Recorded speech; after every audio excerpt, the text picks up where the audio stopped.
السلام عليكم، ازيك يا ماما؟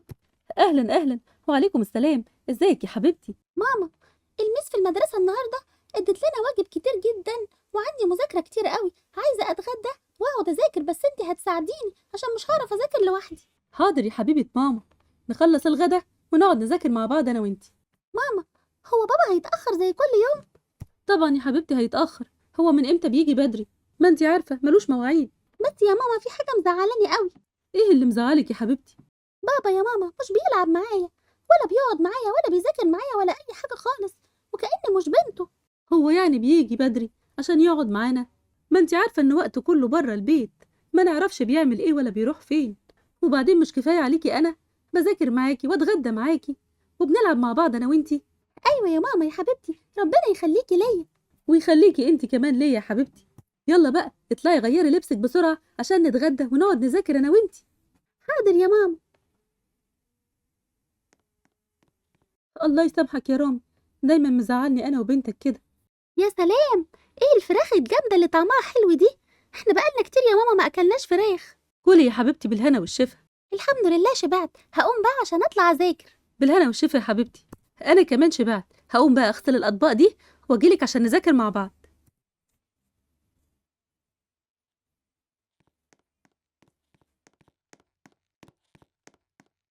يلا ركزي معايا عشان تعرفي تحلي اول مسألة، انا هشرح لك. ماشي يا ماما، انا مركزة معاكي اهو. يلا اسيبك بقى تحلي الكام مسألة دول لحد ما اروح احط الغسيل في الغسالة.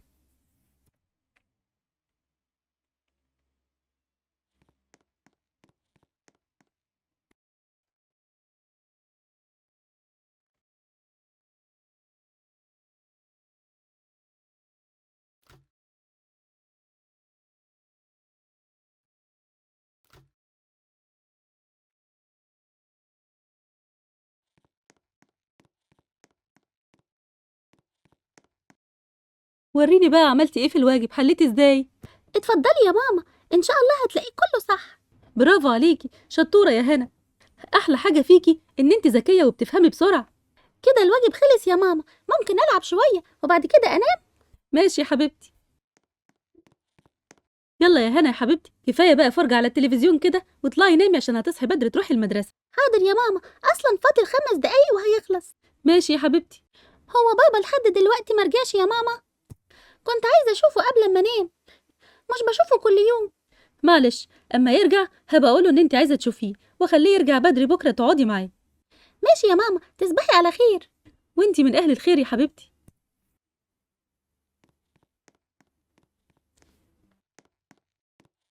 ايه ده، انت جيت يا رامي؟ طب مش تقول سلام عليكم؟ وعليكم السلام، خير عايزة حاجة؟ هكون عايزة ايه يعني؟ انت اتأخرت كل ده ليه؟ هنا بنتك كانت عايزة تشوفك قبل ما تنام، دي مش بتقعد معاك خالص. والله أنا مش فايقلك لا أنت ولا هي.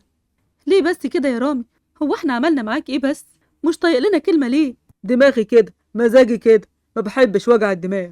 أنا أحب كده أبقى براحتي، أخرج وقت ما أحب، أرجع وقت ما أحب، محدش يشغل بالي. طيب، على العموم مصاريف المدرسة لازم تدفع. مصاريف؟ مصاريف إيه؟ هو أنا مش اديتك أول الشهر مبلغ عشان المدرسة؟ مبلغ ايه اللي عشان المدرسة؟ انا يا دوب اشتريت للبنت لبس المدرسة الجديد وشنطة. يعني أنت عايزة فلوس تاني؟ لا خلاص بقى، مش هديكي دلوقتي، أول الشهر الجاي. طيب ما انت معاك فلوس، هيفرق معاك ايه ما تديني ادفع مصاريف البنت؟ لا، عشان تتعلمي توفري شوية من المصروف اللي بديهولك. ماشي يا رامي. هتتغدى؟ لا، أنا اتغديت، تصبحي على خير. طيب يا ريت تصحى بدري شوية عشان تشوف بنتك قبل ما تروح المدرسة، ده عايزة تشوفك. يوه، بقولك ايه، تصبحي على خير.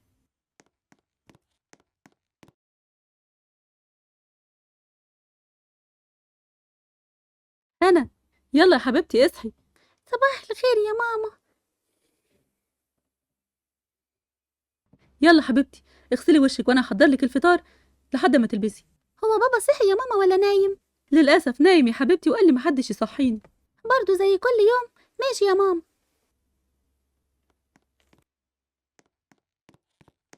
سلام. مع السلامة يا حبيبتي. ايوه يا حبيبتي، انا لابس وجاهز وهنزل الشغل. ايوه طبعا هتتجوز، هرتب اموري بس. يلا مع السلامه. ايه يا رامي، بتكلم مين الصبح بدري كده قبل ما تروح الشغل؟ واول ما شفتني قفلت التليفون. اكلم اللي اكلمه، انت عايزه ايه؟ هو انت هتتحكمي في حياتي؟ سلام، انا رايح الشغل. يانا مش عارفه ايه حكايه التعب اللي بيجيني دي. انا لازم اروح للدكتور عشان اكشف، مش قادره اقف اما انام شويه. انا لازم اكلم رامي عشان يجي معايا للدكتور. انا لسه تعبانه ومش عارفه مالي. الو. ايوه يا رامي. ايوه يا امل، عايزه ايه؟ انا تعبانه، عايزه اروح اكشف عند الدكتور. يوه انا مش فاضي، كلمي اختك روحي معاها. ماشي يا رامي، مع السلامه. فعلا انا هكلم اختي. الو، ازيك يا ساره؟ اهلا اهلا، ازيك يا امل؟ عامله ايه؟ الحمد لله. انا تعبانه وكنت عايزه اروح المستشفى اكشف. ايه، تعبانه؟ طيب انا هجيلك حالا ونروح مع بعض. ها يا دكتور، ارجوك طمني. ايوه يا دكتور، انا عندي ايه؟ انت كويسه، ما عندكيش اي حاجه، انت صحتك تمام. اتفضلي يا استاذه ساره عشان اكتب لك الروشته، محتاجه بس شويه ادويه بسيطه. بصراحه يا مدام ساره حالتها خطيره ومحتاجه علاج كتير جدا، وهتفضل فتره مرتاحه في السرير. بتقول ايه يا دكتور؟ يا حبيبتي يا امل، ربنا يشفيكي. ماما حبيبتي، انا دخلت دورت عليكي في المطبخ ما لقيتكيش، انتي نايمه ليه؟ معلش يا حبيبتي، اصلي تعبانه شويه. تعبانه؟ الف سلامه عليكي يا ماما، خلاص خليكي مرتاحه في السرير وانا هعمل كل اللي في المطبخ بدالك. لا يا حبيبتي، مفيش حاجه في المطبخ، خالتك اشترت لنا اكل عشان ما اعملش حاجه. انزلي اتغدي. طيب يا ماما، هجيب الاكل هنا اكل انا وانتي. لا يا حبيبتي، انا مش قادره اكل. ماشي يا ماما، خلاص هتغدى واجيب الواجب بتاعي واقعد احله جنبك. ماشي يا حبيبتي. الو. ايوه يا ساره. ايوه يا رامي، انا رحت مع امل للدكتور، والدكتور قال ان هي تعبانه جدا وحالتها خطيره ومحتاجه علاج كتير ومحتاجه راحه، لازم تاخد بالك منها وتجيب لها حد يساعدها. اجيب لها حد يساعدها؟ ازاي يعني؟ الدكتور قال محتاجه فتره طويله للعلاج. طيب انا عندي شغل دلوقتي، اما اخلص هبقى اروح البيت اشوفها. ماشي يا رامي، مع السلامه. مع السلامه. ايه ده بقى وده وقته؟ انا داخل على جواز وعايز مصاريف. يوه، وانا يعني هستحمل كده؟ مش هستحمل كده ابدا. دي هتبقى قاعده في البيت نايمه في السرير تعبانه. انا احسن حل اخليها تاخد بنتها وتروح تقعد عند اختها، ارتاح من مشاكلهم واشوف نفسي بقى واتجوز وابعت لهم كل شهر مبلغ. انا بصراحه مش ناقص وجع دماغ. اجيب لك الدواء يا ماما؟ لا يا حبيبتي، شكرا. ازيك يا امل؟ اهلا يا رامي. بابا، اخيرا يا بابا شفتك، بقالي كام يوم مش بشوفك. روحي اوضتك دلوقتي يا هنا. ليه يا بابا؟ عايزه اقعد معاك شويه. قلت لك روحي اوضتك، عايزه اتكلم مع ماما شويه. حاضر يا بابا. شوفي بقى يا امل، انت تعبانه ومحتاجه رعايه ومحتاجه علاج كتير، وانا بقى مش فايق للكلام ده. ايه اللي انت بتقوله ده؟ قصدك ايه؟ قصدي ان انت تاخدي بنتك وتروحي تقعدي عند اختك، هي هتاخد بالها منك وانا هبعتلك مبلغ كل شهر. وبصراحه بقى انا هتجوز ومش عايز وجع دماغ. ايه اللي انت بتقوله ده؟ وكمان بتقول الكلام ده وانا تعبانه؟ الله يسامحك يا رامي. عايزك بقى تلم شنطتك انت وبنتك وتمشوا الصبح. كمان مستعجل عشان نمشي؟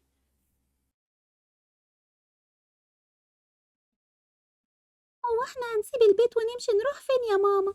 مش عارفه يا بنتي، بس لازم نمشي. يلا بينا. مفيش مكان اروح فيه دلوقتي غير عند اختي ساره. هنروح عند خالته يا ماما. ايوه، مش عارفه اقول لها ايه بس. يلا يا بنتي. ايه ده؟ امل، ايه اللي نزلك من البيت وانتي تعبانه؟ ايه ده؟ وايه الشنطه اللي معاكي دي؟ مالك يا امل، في ايه؟ انا عايزه اقعد عندك كام يوم لحد ما الاقي مكان اقعد فيه. رامي طردني من البيت، خلاص هيطلقني. ايه اللي انا بسمعه ده؟ مش ممكن، ازاي يعمل كده وانتي تعبانه؟ هو ما صدق ان انا تعبت عشان يبقى عنده حاجه يتجوز. يا حبيبتي، طيب ادخلي، تعالي ارتاحي فوق في الاوضه. معلش بقى، انا اسفه. انا عارفه ان انا هعمل لك ازعاج الكام يوم دول، بس هو لحد اما الاقي مكان كويس اعيش فيه انا وبنتي. ازعاج ايه؟ انتي هتقعدي معايا هنا. اقعد معاكي ايه بس؟ انتوا يا دوب البيت على قدك انت وجوزك والاولاد. لا، البيت كبير ويسعنا كلنا. يلا هاتي الشنطه دي وتعالي ما ادخلك الاوضه. دي الاوضه اللي انتوا هتناموا فيها. منوراني انتي وهنا، وحشتيني يا هنا. انتي عارفه ان انا بحبك زي نديم بنتي بالظبط، وانا كمان بحبك قوي يا خالته. يلا نامي في السرير بقى يا امل عشان انتي تعبانه. هسيبكم بقى واروح اكمل الغدا عشان نتغدى كلنا مع بعض. السلام عليكم، ازيك يا ماما؟ ازيك يا ماما؟ وعليكم السلام، اهلا يا حبايبي. هو احنا عندنا ضيوف ولا ايه؟ دول مش ضيوف يا حبيبتي، دي خالتك امل وهنا. خالته هنا يا ماما؟ خالته هنا؟ طب اما اطلع اسلم عليها. وانا كمان هطلع اسلم عليها هي وهنا. ازيك يا هنا؟ ازيك يا خالته؟ ازيك يا هنا؟ ازيك يا خالته؟ اهلا اهلا حبايب خالته. ازيك يا مصطفى؟ ازيك يا نادين؟ هو انتوا قاعدين معانا كام يوم ولا ايه؟ ايوه هنقعد كام يوم لحد ما ماما تخف ونمشي. يا ريت يا خالته لو تقعدوا معانا على طول.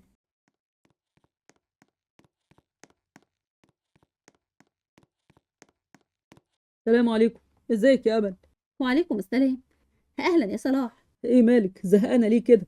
امل اختي هنا وبنتها هنا، وبصراحه جوزها طردها وهيطلقها، وانت عارف ان ما عندهاش مكان تاني تعيش فيه. انا قلت لها تعيش معانا هنا. هتتضايق يا صلاح ولا هتكون زهقان؟ معقول اكون متضايق وزهقان؟ بس غريبه قوي، رامي طلع ندل وجبان ليه كده؟ ليه هيطلقها وطردها؟ هيتجوز واحده تانية. صحيح ندل. على فكره امل اختك زي اختي بالظبط، هتعيش هنا معانا هي وبنتها، وكمان اختك تعبانه ومحتاجه اللي ياخد باله منها. انا مش عارف ازاي يعمل كده وهي تعبانه ومريضه. للاسف ما عندوش قلب ولا رحمه. الله يرحمها ماما، ما كانتش موافقه عليه ابدا، بس امل هي اللي صممت. على العموم عايزك تقولي لها تعتبر ان البيت بيتها ومش هتمشي من هنا ابدا.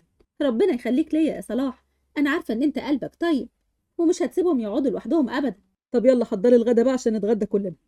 حاضر. يلا يا هنا انزلي عشان تتغدي تحت مع نادين ومصطفى وعمك صلاح. اما انت بقى يا امل، عارفه ان انت مش هتقدري تنزلي تاكلي تحت، هجيب لك الاكل هنا. حاضر يا خالته، انا هنزل وكمان اسلم على عمو صلاح. ازيك يا عمو صلاح؟ اهلا اهلا. ازيك يا هنا؟ اقعدي يلا يا حبيبتي عشان تتغدي. حاضر يا عمو. على فكره يا ولاد، خالته امل وهنا هيعيشوا معانا هنا على طول. بجد يا بابا؟ بجد يا بابا؟ ايوه. انا مبسوطه قوي يا هنا عشان هتقعدي معايا هنا. انا كنت زهقانه عشان لوحدي. طيب ما انا كمان كنت لوحدي. ايه ده؟ البيت هيبقى فيه بنتين وانا الولد الوحيد؟ لا كده ما ينفعش، اتصرفوا بقى عشان نبقى متعادلين. يلا يا امل، جبتلك طبق الاكل هنا اهو. تعبه نفسك ليه بس يا ساره؟ ربنا يخليكي ليا وما يحرمنيش منك ابدا. طب يلا خدي الطبق بقى عشان تاكلي. وعلى فكره انا قلت لصلاح ان انت عايزه تقعدي هنا يومين 3 لحد ما تلاقي مكان وتمشي، وبعدين رفض وقال لي مش ممكن ابدا، امل زي اختي وهتعيش معانا هي وهنا على طول. كتر خيره طيب ومحترم، بس انا عارف الحياه صعبه والدنيا غاليه ومصاريف ولادكم كتير، هتتحملوا ايه ولا ايه بس؟ يا ستي مالكيش دعوه، انت هتقعدي معانا هنا وربنا الرزاق. ربنا يخليكي ليا يا ساره. طب يلا بقى اسيبك تاكلي وانزل اشوفهم يكونوا محتاجين حاجه. هنا ما تتكسفيش، كلي يا حبيبتي. انا باكل اهو يا خالته. انا مبسوطه عشان هقعد هنا مع مصطفى ونادين. اخيرا مش هبقى لوحدي. لا يا حبيبتي مش هتبقي لوحدك. بقول لك ايه يا صلاح، ايه رايك نعمل طلب تحويل لهنا من المدرسه اللي هي فيها وننقلها المدرسه التانية مع مصطفى ونادين عشان يبقى كلهم في مدرسه واحده، لان مدرستها هتبقى بعيده عن هنا. مفيش مشكله، الصبح اتصل بباباها واعمل اجراءات النقل. هو لازم باباها في الموضوع؟ ايوه طبعا لازم هو، وكمان عايزه اكلمه عشان افهم هو عامل كده ليه. في حد يسيب بنته ومراته كده؟ والله انا مش عارفه يا صلاح، هو اتجنن ولا ايه؟ بكره اما اشوفه واتكلم معاه هفهم. تصبحي على خير. وانت من اهل الخير. والله انت بتضحكني كتير يا مصطفى. اشكروني بقى عشان انا اللي بفرحكم. احكي لكم واحده كمان. ايه ده ايه ده ايه ده؟ انتوا لسه سهرانين بتعملوا ايه؟ انتوا ناسيين ان عندكم مدرسه الصبح؟ يلا يلا كل واحد على سريره. ايوه يا ماما، مش كنا بنرحب بهنا بنت خالتنا؟ طيب لازم تستفيدوا من الوقت ده، يا تذاكروا يا تناموا. انا ذاكرت يا خالته وخلصت واجباتي وكنت قاعده بتسلى معاهم. وانا كمان يا ماما. وانا كمان يا ماما. يا سلام، ايه الشطاره دي؟ معقول حليتوا الواجب وذاكرتوا لوحدكم كده؟ لا لا لا مش معقول. يا خالته انا اللي شجعتهم وخليتهم يخلصوا مذاكره ويحلوا الواجب عشان نقعد نلعب مع بعض ونتكلم. طب يلا يا هنا على اوضتك وانتوا الاتنين على سرايركم. يلا تصبحوا على خير. وحضرتك من اهل الخير يا ماما.